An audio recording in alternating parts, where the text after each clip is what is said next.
أهلا صحباتي ومرحبا بكم في بودكاست جديد من مساحة أنوثة. اليوم غادي نهضروا على موضوع اللي حساس وكيمس أي واحد فينا، سواء بنت سواء ولد، ولكن أنا غادي نستهدف البنات كتر حيت عارفة البنات اللي عندي بزاف في هاد القناة.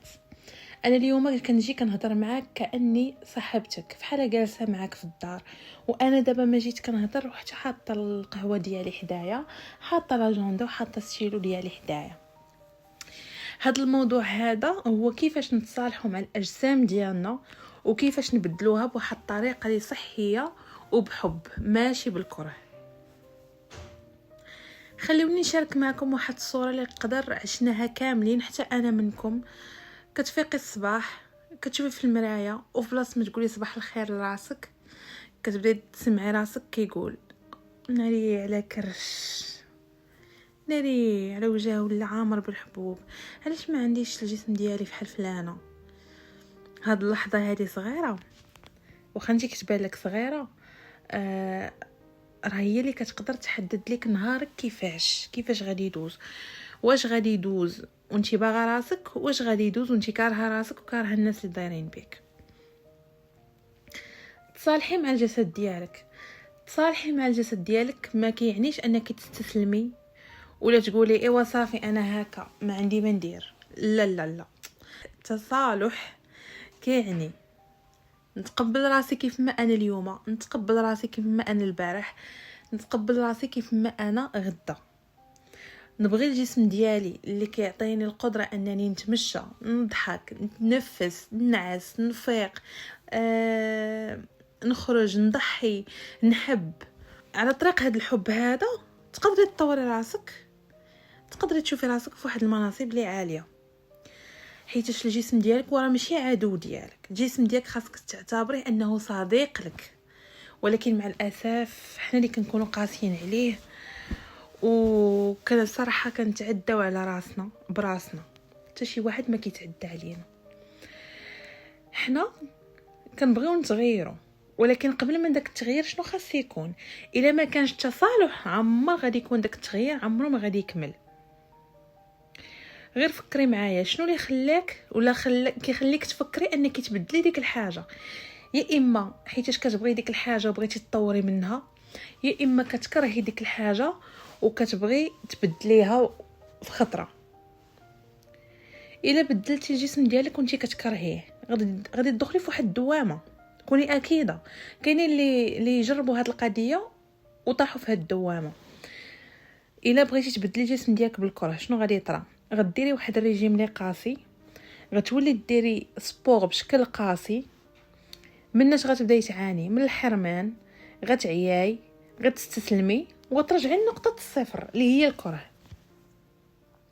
ولكن لا كان داك التغيير بحب مبني على الحب، غادي تختاري انك ديري نمط صحي، اكل صحي باش تكافئي الجسم ديالك. باغا ديري الرياضه باش تحسي بالقوه، باش تفرحي، باش تولي ايجابيه، وغادي تفرحي مع كل خطوه كديريها. هنا كتكون واحد المعادله اللي هي حب زائد الرعايه، كيعطيك واحد التغيير صحي وطويل كيبقى معك حياتك كامله. اما اذا كان كره وقساوه هنا كيعطيك واحد جوج الحوايج، هو العيا والاستسلام، كترجعي لنقطه الصفر. دابا غادي نعطيكم واحد الخطوات باش تحاولي انك تصالحي وتغيري. اول حاجه الصوت الداخلي. انا ديجا درت فيديو على الصوت الداخلي، كنتمنى انكم تكونوا ديجا سمعتوه حيت تما هضرت عليه بالتفصيل الممل، وغادي يخليكم تاخذوا هذه الخطوه هذه بواحد الطريقه اللي سهله تجيكم سهله. غتاخدي واحد العاده انك تقولي لراسك كل نهار قدام المرايه انا كنبغي الجسم ديالي اليوم، ولكن كنستحق نكون نسخه اخرى ونسخه قويه غدا ان شاء الله. في الاول غتحسي واحد الحاجه، غتحسي بديك الهضره اللي كتقولي غير كتصنعيها، ولكن ديما كنسمعوا داك المثال ديال فيكت انتل يو ميكت، ولكن مع الوقت عقلك غادي تيقها. كوني اكيده. تاني حاجه غتبدلي الهدف ديالك، في بلاصه ما ديري هدف هو انك تضعفي باش ترضي الناس، غادي ديري الهدف هو بغيت نضعف باش نعيش بصحه مزيانه ونكون خفيفه ونشيطه. ثالث حاجه تغيري شويه بشويه، في بلاصه ما تجي من الاول تحيدي السكر، تحيدي العشاء، تحيدي المهم بزاف د الحوايج. حنا فاش كنفكروا في الريجيم اول حاجه اش كيجي في بالنا اننا نحيدوا السكر، نحيدوا الخبز، نحيدوا العشاء، نحيدوا المناضه في دقه. هذاك الحرمان راه هو اللي كيخليك ترجعي اللور باش كترجعي للماكله بشراهه. تنقصي غير شويه بشويه. اليوم مثلا كنتي كتاكلي طوبه كامله ديال السكر، غدا تاكلي مثلا طوبه لاروب، بعد غدا نص طوبه، بعد غدا ربع طوبه، غادا حتى كتنقصيه انت تحسي براسك انك مستعده انك تزيدي تنقصي كتزيدي تنقصي. الماء اهم حاجه، على الاقل 2 اطرو في النهار، ويوميا تمشي 10 دقائق لمده 10 دقائق كافيه. هاد الحوايج اللي كيبانوا لك نتيا صغار راه شويه بشويه كيبقاو يتجمعوا كيعطيوك واحد النتائج اللي كبار. رابع حاجه خاصك تفهمي وتفرقي بين الكمال وبين التحسن، بين تكوني بيرفكت وبين تولي مزيان. الكمال راه ما كاينش، الكمال لله عز وجل، ولكن التحسن كاين انك غتولي حسن. اليوم خطوه صغيره، غدا خطوه اخرى، حتى تلقاي راسك من بعد شهور ولا من بعد ايام عايشه بواحد النسخه اللي حسن وبواحد النسخه اللي نتيا كنتي كتمنايها. خامس حاجه تعلمي تكافئي راسك. ملي تحققي واحد الهدف اللي صغير، حنا نبقاو ديما في ديك النقطه ديال في داك المثال ديال انك تنقصي الوزن. ملي تلقاي راسك حققتي واحد الهدف اللي صغير، نقصتي كيلو، ملي غتوقفي تلقاي راسك نقصتي ديك الكيلو، ما غتقوليش هو صافي راه مازال باقي ما نقصتش شي حاجه، مازال خاصني بزاف. لا، غادي تكافئي راسك على قبل داك الكيلو اللي نتيا نقصتي. كنتي باغا ديري شي حاجه، مثلا كنتي باغا تشري واحد تيشيرت غتحطيه، كنتي باغا تشري واحد الحاجه في الميك اب غتحطيها، كنتي باغا تشري واحد الكتاب غتحطيه. غتبقاي ديري كل مره تعبرتي ولقيتي راسك نقصتي واحد لو بوا، غتكافئي راسك بواحد الحاجه من داكشي اللي نتي باغا تشريه. دابا غادي ندوزو للتمرين كيف ما ديما، سواء عندك ورقه سواء نوت في التليفون سواء لاجندا ديالك، غتكتبي 2 ديال الجمل. انا كنبغي الجسم ديالي حيتاش غتعطي ليكزامبل اللي نتيا كيبان لك كيعطيك القوه باش تزيدي تبدليه. انا كنبغي الجسم ديالي حيتاش عاطيني القدره على انني نتمشى، على انني نضحك، على انني نفيق الصباح. وانا بغيت نغير الجسم ديالي حيتاش اعطي نتي الهدف ديالك. مثلا انا نقول انا بغيت نغير الجسم ديالي حيتاش بغيت نحس بواحد الطاقه الايجابيه، بواحد القوه، حيتاش بغيت نكافئ الجسم ديالي. يوميا رجعي لهاد الجمل وقرايهم وغادي تشوفي كيفاش النظره ديالك كتبدل لراسك. هنا غادي نقول لكم واحد ليكزامبل، واحد القصه.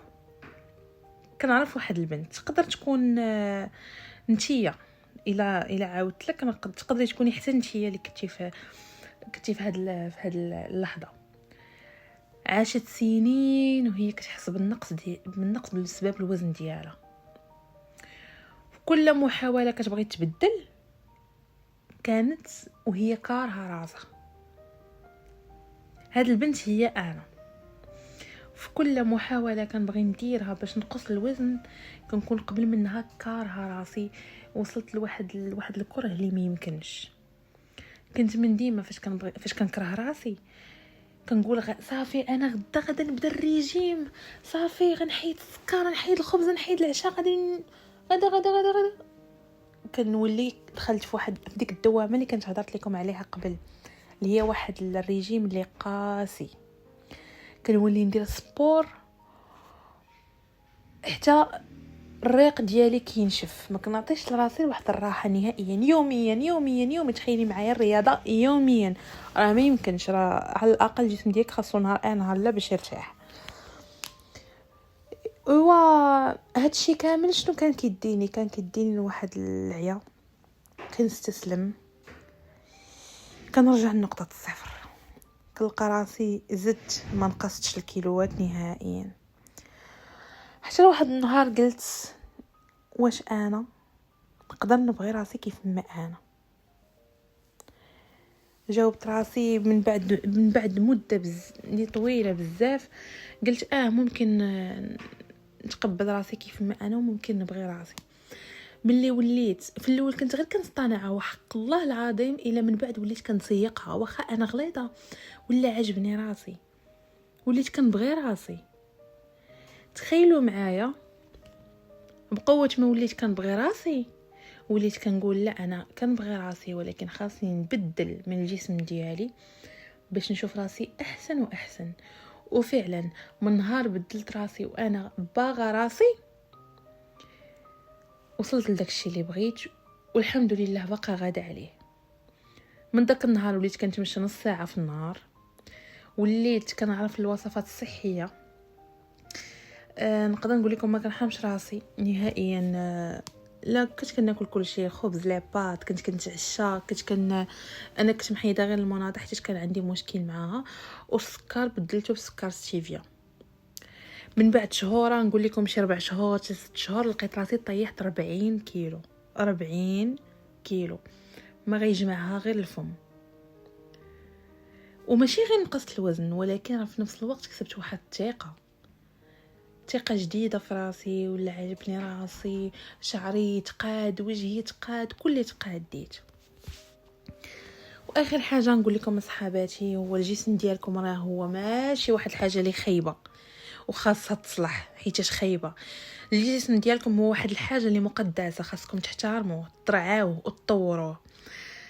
بغيو لو كور ديالكم اليوم، ومن هذاك الحب اللي غادي توليو تبغيوه غتوليو باغيين ديفلوبيو باش يولي احسن واحسن. حيت التصالح مع الجسم ديالكم، التصالح مع الجسد ديالكم غادي يعطيكم واحد السلام داخلي، وداك التغيير غادي يعطيك واحد القوه. وشكرا بزاف حيتاش سمعتوني حتى الاخر، وما تنساوش تشاركوا الحلقه مع اي واحد كتحسوا به محتاج يسمعها. ونشوفكم ان شاء الله في الحلقه الجايه من بودكاست مساحه انوثه.